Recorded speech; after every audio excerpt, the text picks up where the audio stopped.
Ever wish you could hit pause on your reactions? Like not bottle them up, but actually choose how you respond to life's little curveballs. Yeah. Well, that's what we're diving into today, the power of non-reaction. It's a fascinating concept, with roots in various philosophies and spiritual traditions. Hmm. And today we're exploring an excerpt that really unpacks just how profound the transformations can be when we learn to observe our thoughts and emotions without getting swept away by them. So we're going beyond just chilling out. Right. We'll uncover how non-reaction actually works its potential benefits across Yeah. different areas of life Hmm. and even consider its impact on the world. Right. So let's start by clarifying what non-reaction really means. Okay. It's not about suppressing your thoughts and emotions like trying to hold a beach ball underwater. Right. Think of it more like watching clouds drift by. Okay. You see them, you acknowledge them, but you don't engage in a tug of war with them. Okay. That's a helpful visual. Yeah. The excerpt we're looking at uses a similar analogy, Hmm. a still pond. Each thought creates a ripple. Reacting to every ripple just keeps the water churning. Yeah. Non-reaction is about letting the pond become still again, where clarity and wisdom reside. Hmm. But how do we actually do that? I mean, it's one thing to admire a calm pond. It's another to actually quiet the storm in my own mind. Well, that's where the practice comes in. Oh. There are specific techniques we can use, like mindfulness meditation, where you train yourself to observe your thoughts and emotions without judgment. Mm-hmm. It's like building a mental muscle, and it gets easier with practice. So we're not aiming for a completely thought-free existence. Right. That sounds a bit unrealistic. Exactly. It's not about eliminating thoughts or emotions, but changing our relationship with them. Okay. We can learn to recognize that our thoughts don't define us. We have the power to choose which ones we engage with and how we respond. Okay, that makes sense. Yeah. So let's say I get angry, which happens to the best of us. Instead of exploding, non-reaction would be about observing that anger, noticing the tightness in my chest, acknowledging the thoughts, Yeah. fueling it, but not letting those thoughts dictate my actions. Precisely by simply observing the anger without immediately reacting, you create space. Okay. And what's fascinating is that often that space allows the anger to dissipate more quickly. You're breaking the chain reaction that can lead to regrettable actions or words. So it's like hitting the pause button before you hit send on that heated email, right? You could say that. It's about creating that pause between stimulus and response. Right. And that's where the real power lies.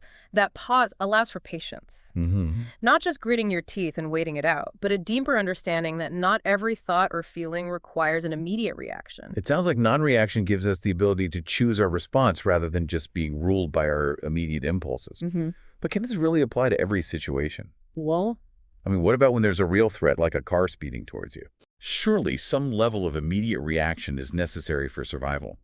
you raise an important point. There's a difference between healthy instinctual responses and those driven by ingrained patterns of reactivity. Okay. In a true emergency, your body's fight or flight response kicks in, and that's essential for survival. Right. Non-reaction isn't about suppressing those instincts. Yeah. It's about recognizing the difference between those essential responses and the habitual, often unhelpful reactions that can create unnecessary stress and suffering in our daily lives. So it's about learning to discern between the situations that demand immediate instinctive response and those where we have the opportunity to choose a more mindful and skillful response. Exactly. It's a really helpful distinction. And as we practice non-reaction, we become more adept at making that distinction. Okay. We start to notice those triggers that usually send us into autopilot, and we can begin to interrupt those patterns and choose a different path.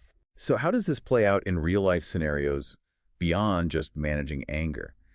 I'm curious to hear more about how non-reaction can actually be applied in practical ways.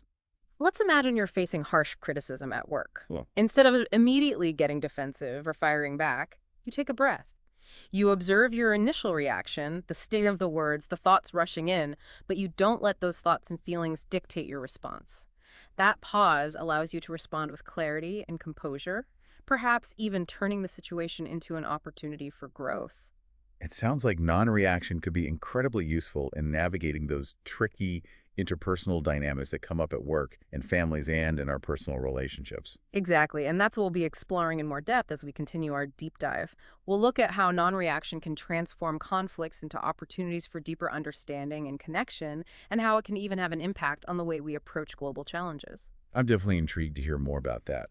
But Bigger. before we move on, I'd love to hear what resonated with you most so far about this concept of non-reaction. What are your initial thoughts and feelings about it?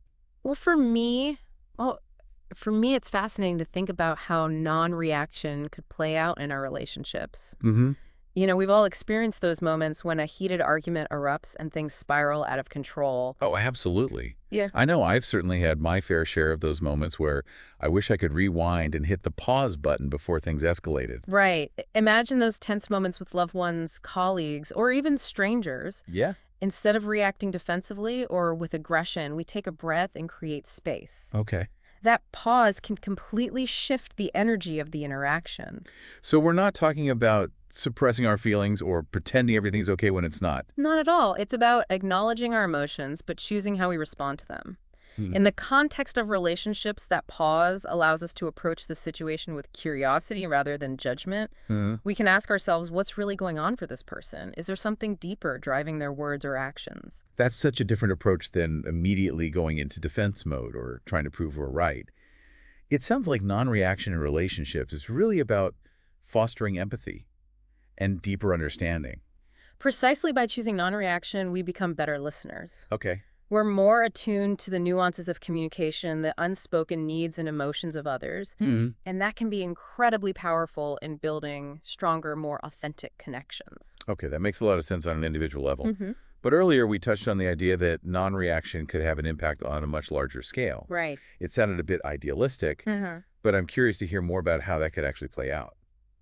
It's certainly a thought-provoking concept. Yeah. Let's take the very real and urgent issue of climate change. Shoki. Imagine if instead of approaching it from a place of fear, blame, and political polarization, we could collectively step back and take a breath. What if we could look at the scientific data, the complex social and economic factors involved, and engage in open, honest dialogue without getting caught up in those reactive patterns that often lead to gridlock and inaction? That would be a radical shift from the way climate change is often discussed in the media and in political circles. It can feel like people are just digging into their positions and talking past each other. Exactly. Non-reaction on a global scale would require us to move beyond those entrenched positions and cultivate a willingness to listen, to consider different perspectives, and to work collaboratively towards solutions. But how realistic is that? Wow. I mean, it's one thing to practice non-reaction in my own life, but to imagine it happening on a global scale with all the complex geopolitical dynamics at play feel like a giant leap. It's true the challenges are immense, but what if we started by focusing on what's within our control? What if each of us committed to cultivating non-reaction in our own spheres of influence, in our families, workplaces, and communities? Could those individual shifts eventually create a ripple effect that extends outwards? So we're not talking about some top-down utopian vision, but rather a grassroots movement that starts with individuals choosing to respond differently to the challenges we face. Precisely, and there are already signs that this shift is happening. Oh, really? We're seeing a growing interest in mindfulness and emotional intelligence, not just in personal development circles, but also in education, healthcare, and even the corporate world. That's encouraging. It sounds like the seeds of this transformation are already being planted. Mm-hmm.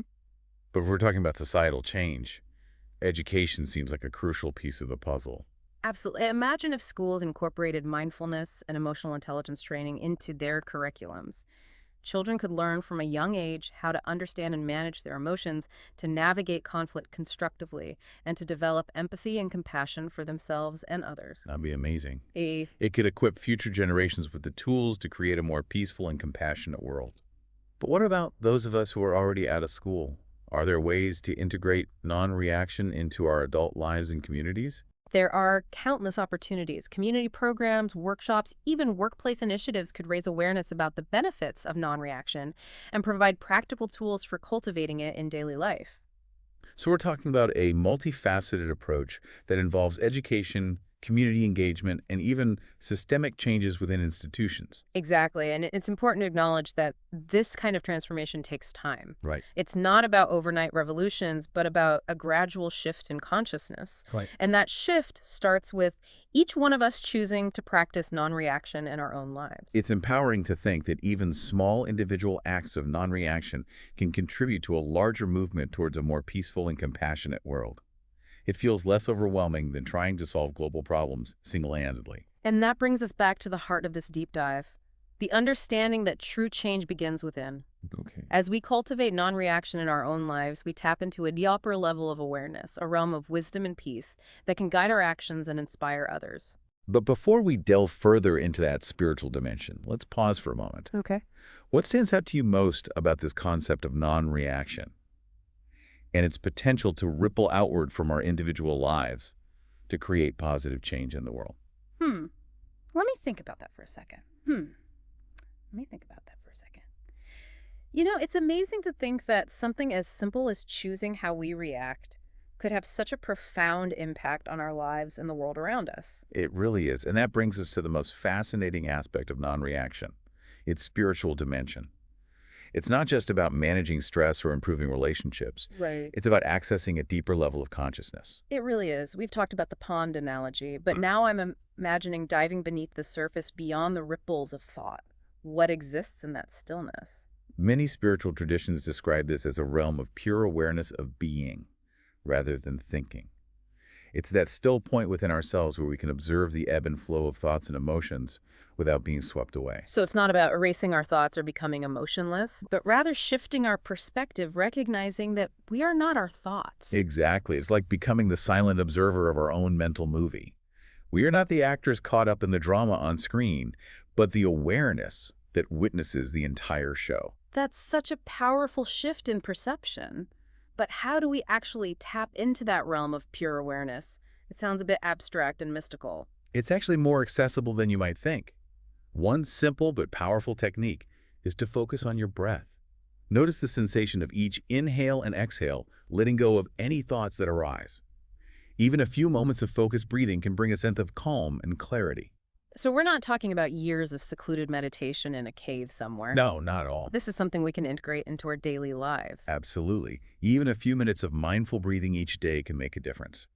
And as you practice, you'll find that this sense of awareness starts to permeate other areas of your life. You become more present in your interactions, more attuned to your inner landscape. It's like we're training our minds to be less reactive and more responsive both internally and externally. And in that space of awareness, we connect to something much faster than our individual minds.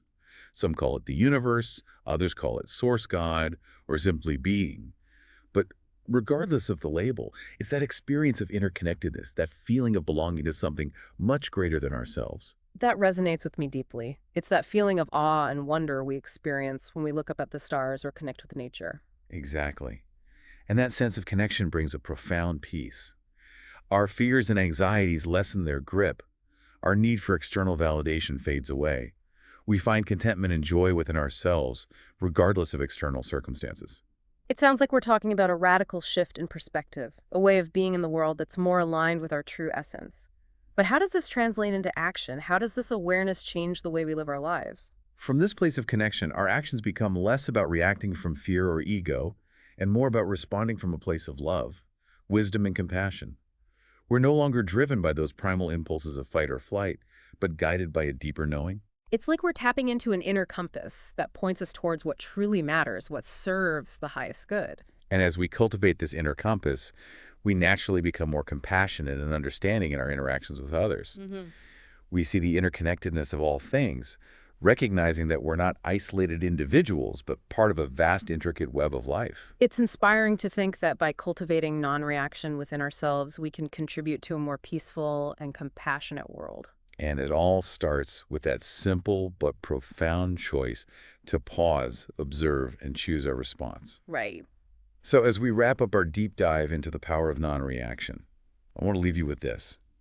Imagine the ripple effect if we all committed to practicing non-reaction, even in small moments throughout our day. What kind of world could we create together? Until next time, may you find peace and clarity in the stillness within.